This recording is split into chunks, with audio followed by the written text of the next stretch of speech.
Magandang hapon po sa ating lahat. Andito naman po si Professor Tonton Contreras sa isang na naman edisyon ng Usapang Politika dito sa Facebook Live para sa mga friends ko.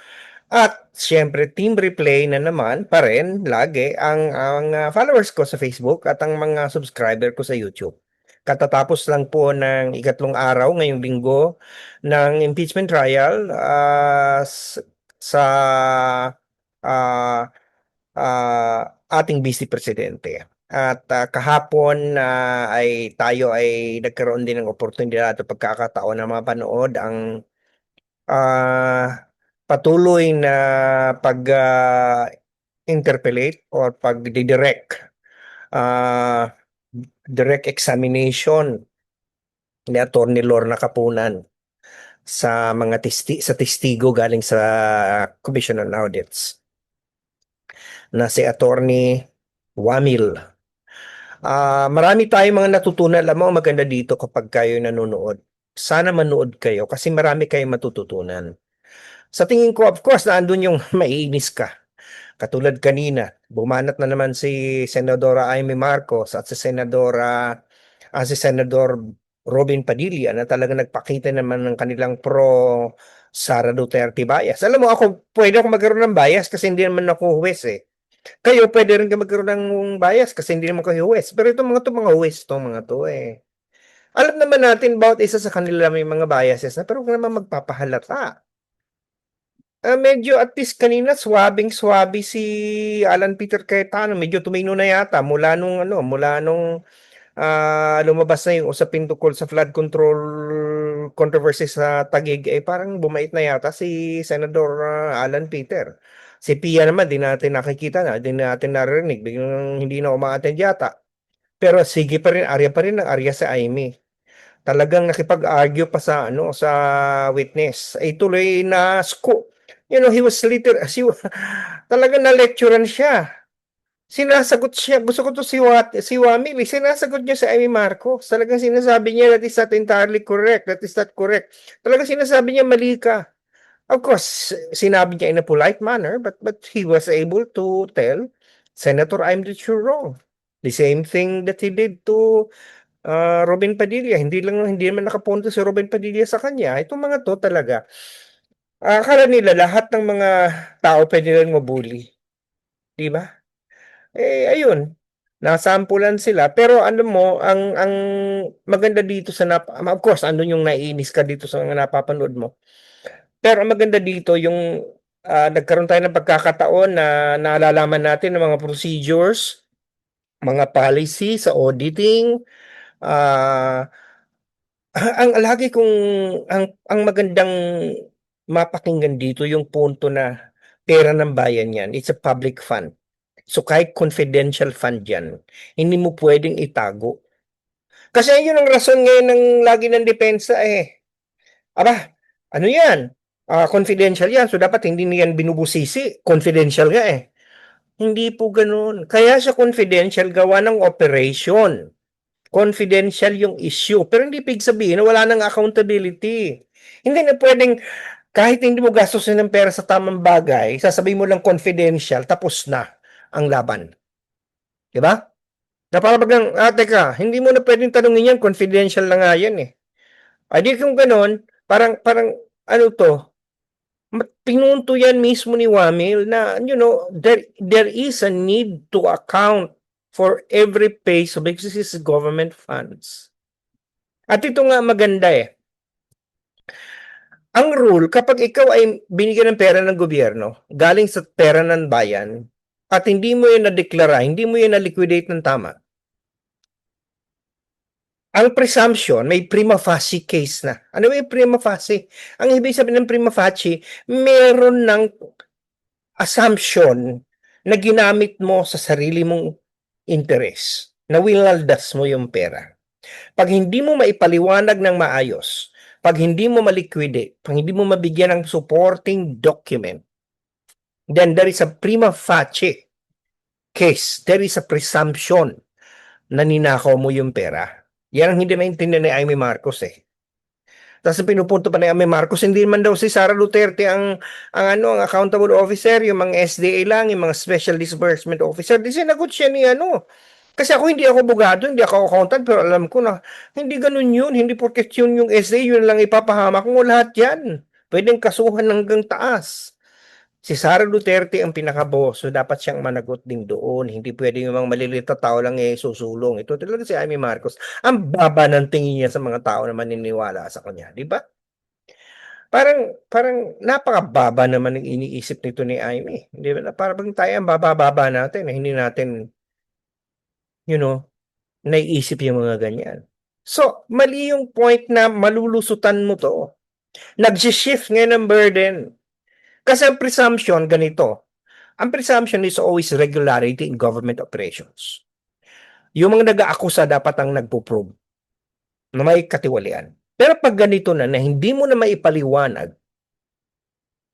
ang paano ginastos ang pera ng bayan, nag-shift ang burden. Meron ng presumption ng wrongdoing. Di ba? At ngayon, ikaw na ngayon ang merong burden. Tingnan natin, i-cite lang natin yung mga instances na parang hindi na yata na ipapaliwanag. Unang-una, ayon sa Memorandum Circular 2015-001, na by the way, itong abogado, si Michael Poa, sinabi niya meron daw 1992 na circular. Kahit naman sinong nag-iisip, kapag meron kang 1992 circular, tapos na 2015 circular ka, syempre yung 2015 na. Kung may kontrahan sa provision, meron ng mas bago. Yun syempre yung aayusin mo, 'di ba? Parang simple yung logic lang naman, hindi mo naman kailangan matalino doon, 'di ba? Ewan ko ba? Parang nang sumasakit tuloy ang ngipin ko. Parang it's common sense, 'di ba? Anyway, yung 2015, Memorandum ng Secretary 2015, C-001, malinaw na nakalagay doon na binigyan ka ng confidential fund. Pag naubos mo na yon, kailangan mong mag-liquidate. Ano ibig sabihin ng liquidate? Jawa, alam namin yan sapagkat nagkakas-advance din kami sa gobyerno. Ano yung liquidation? Lahat ng gastos mo, isa-isay mo yung mga patunay. May official receipt. Kung nag-arkila ka bumili ka ng ganito sa butika, may official receipt yan. May binili kang ganito. Ngayon, minsan may mga gastos na um, hindi kailangan ng resibo. For example, nag-arkila ka ng kabayo, magkocross ka ng river, merong bangka. Alam mo naman yung bangka sa probinsya, wala namang resibo yung mga yan, di ba? So, meron kaming tinatawag na acknowledgement receipt. Kahit naman kami alam namin yung AR. Yung acknowledgement receipt, pipirmahan yon nung tatanggap ng pera na tumanggap siya ng ganitong amount. So, yan, pag nililiquidate, iisa-isahin mo yan. Pero i-attach mo rin yan doon sa ano yung ginawa mo kasi, ang mga dokumento na bakit ka pumunta doon. So, meron kang project documents, bakit ka nag-research, ano yung kang research proposal, hanapin ka dyan, di ba? I-attach mo yan lahat. Itong confidential fund ni Sara Duterte, walang ganun. Number one, walang physical and financial plan na kailang i-attach. Sinabi lang anti-insurgency, anti-terrorism. Pero as to how it will be spent, walang ganun. Pangalawa, no, sinabmit na nagbibigay ng mga reward pero hindi dinidetalye kung ano yung koneksyon ng ginawa nun doon sa plano at naging successful ba yun. Number three, mga acknowledgement receipt, binigay. Pero ang iba, walang pirma. Ang iba ay dated ng 2023 samantalang 2022 yung activity. May mga irregularity.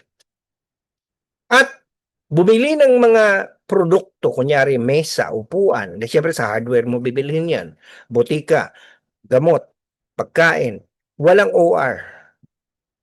Pure acknowledgement receipt. Nasabi nga ni Wamel, this is the first time sa kanyang napakahabang serbisyo sa gobyerno, sa COA, na nagkaroon ng ganun pulo AR ang binigay. Di ba? Tapos, Yun nga, maiba tayo kasi 'di ba nabanggit ni POA na malinaw yung sinabi ni Wamil na si Sara Duterte lang ang vice president na merong confidential fund. Ngayon, actually, hindi naman nagsisinungaling doon si Wamil. Kasi ang tingin niya, yung kung saan yung dumaan lang sa Commission on Audits. Tama, si Binay nagkameron ng 6 million noong 2014. Pero hindi kasi yon dumaan sa audit. So para kay Wamil, hindi niya alam na meron pala siyang confidential fund. So para sa pananaw ni Wamil, si Sara Duterte lang OVP na nagkaroon ng confidential fund kasi yun lang yun audit nila. Kasi apparently parang balita ko nung ni-research ko yung 6 million ni Binay, although may saro, hindi naman nagastos. It's sinauli. So sa madaling salita, hindi na audit. So paano malalaman yan ng COA na merong ganun kung hindi naman na audit, di ba? So ang punto dito, hindi maayos ang pagkakalatag ng mga liquidation ni Sara Duterte as OVP and as DepEd. Binigyan na siya ng AOM. Okay? Para ayusin yon. Hindi pa rin. Binigyan na siya ng pagkakataon na magpaliwanag na kumpletuhin, ayusin ang record. So a failure under our law, under MC 2015-001, based on existing jurisprudence, failure to liquidate public funds is already a prima facie evidence for that the money was spent for private use, was misspent. So ngayon, ang sinasabi na di pa naman final yan eh. Okay, di nga final. Recommendatory pa lang yan eh. But there is already a prima facie. So therefore, unless si Sara Duterte ma-prove niya, nasa kanya ang burden of proof. Lalo na ngayon na meron siyang notice of disallowance. So sa 2022, tandaan niyo yung 2022 na kanyang confidential fund, ito yung 11 days na nagastos niya. Unless meron siyang sagot doon, kasi na-disallow na eh. At nag-apila na sila, dininay na ng komisyon and bank ng COA. So, meaning, kailangan na nila magbalik ng pera. So, ayun na, pwede na silang kasuhan sa ombudsman. So, maaaring sabihin hindi pa naman tapos yan, apila pa yun. Oo nga, pero pagdating kasi sa impeachment, di naman dito tinitingnan yung criminal liability, ang tinitingnan dito, may ebidensya na ginastos mo yung pera ng hindi tama. So, nabitray mo na ang public trust. Pero alam mo, believe na believe talaga ako dito kay Attorney Lorna Capunan, Imagine, sabi niya, para daw sa kanya, hindi prima facie lang yun, scam yun. So, it is a prima facie scam. Scam naman talaga eh. Ano bang paliwanag? Ano bang paliwanag ni Atty. Capunan? Ulitin ko, pag ikaw humingi ng 5,000 sa iyong nanay, at sinabi mo na bibili ka ng ganito, pero hindi mo naman ginamit, doon, scam yun. Scam mo nanay mo. Pero dito, tayong ini-scam. Binigyan ka ng pera para sa confidential fund, ginasmos mo sa iba. Wala namang patunay daw. Oo nga, walang patunay. Pero ang problema kasi, hindi na-liquidate ng maayos. May mga kulang-kulang na dokumento. At hindi naman pwedeng sabihin hindi sila binigyan ng due process. Binigyan sila ng pagkakataon na makumpleto ang kanilang mga documentation. Hindi pa rin nila nakumpleto. Hindi pa may mga problema pa din. Kaya merong 73 million yata na disallow doon sa 125 million na binigay noong fourth quarter ng 2022. Yung gumastos lang ng 11 days. Merong 75 million doon na disallow na pinapasauli. Malaking pera yun. Diyos ko, 75 million. So, talagang malinaw na merong pananagutan dito. Malinaw na malinaw na malinaw. It's a prima facie scam. At sasabihin hindi pa naman tapos. Aba, hindi po sapagkat yung sa quarter na binabanggit ko, meron ng final ruling ng COA. Diba? Tapos ngayon sasabihin ng DDS, ah, bakit daw, gamot naman daw binili, pagkain, hindi yun yung point eh. O hindi pa tapos, hindi yun yung point. Ang point, nagpakita na ng katibayan si Sara Duterte na hindi siya maayos ng trabaho. Diyos ko naman. At ang masama pa dito, nalaman natin na nagkipag-meeting pa pala si Sulaika Lopez at si Michael Poa sa COA. At doon sinabihan na sila ng COA, itong gawin nyo, ibasa nyo sa Memorandum Circular 2015-001. Itinuro sa kanila yung dapat gagawin, pero hindi pa rin nila ginawa. At ito pa matindi. Ayon sa witness, si Wamel, bagat andun niya sa meeting, si Sulaika Lopez at saka si Michael Poa, nakiusap na kung pwede, audit query na lang ibigay. An audit query is not proper kasi hindi, although it's a procedure, magtatanong ka, anong problema, hindi wala yun sa procedure pagdating sa confidential funds. Ang pinapairal sa confidential fund is a strict auditing, strictest standard. So marami tayong natutunan ngayon kay Wamil. Ngayon nagkataon na hindi nagkaroon uli ng yung sunod na witness, si Del Ocampo, ay sa next week na natin marinig. Kasi nagkaroon na naman ng usapin tungkol sa acceptability ng ebidensya, yung mga papeles, dokumento. So hindi na natin muna pag-uusapan yun. Balik na lang tayo sa Biyernes uli, magkakaroon ulit tayo ng usapan politika, pero sana naman, iba naman ang pag-usapan natin, hopefully, hindi impeachment. So sana yan po sana pagturok sa iyong kaisipan na ng mga puso at napabago ng Pinoy sa buhay, lalo na sa usapang politikal, dahil sabi sa akin ng Lasal, teach mind thoughts, heart and transform lives. At sana nakapagsilbi ko sa bayan, sa akin ng UP, serve the people. Get kita-kita na lang tayo sa Biyernes. Meanwhile, lagi yung sinasabi, UP naming mahal, Animal Lasal, magandang umaga, magandang hali, magandang hapon, magandang gabi. Nasa man naroon sa mundo. Lalo sa usapan sa mga team replay. Sige, lagi tayong magdadasal, lagi tayong mag-iingat. Bantayan natin ang kalusugan. Ayan ngayon, nag-uulan-ulan na naman. Bantayan po natin ang ating mga sarili. Health is wealth. Bye for now. Talk to you Friday. Take care.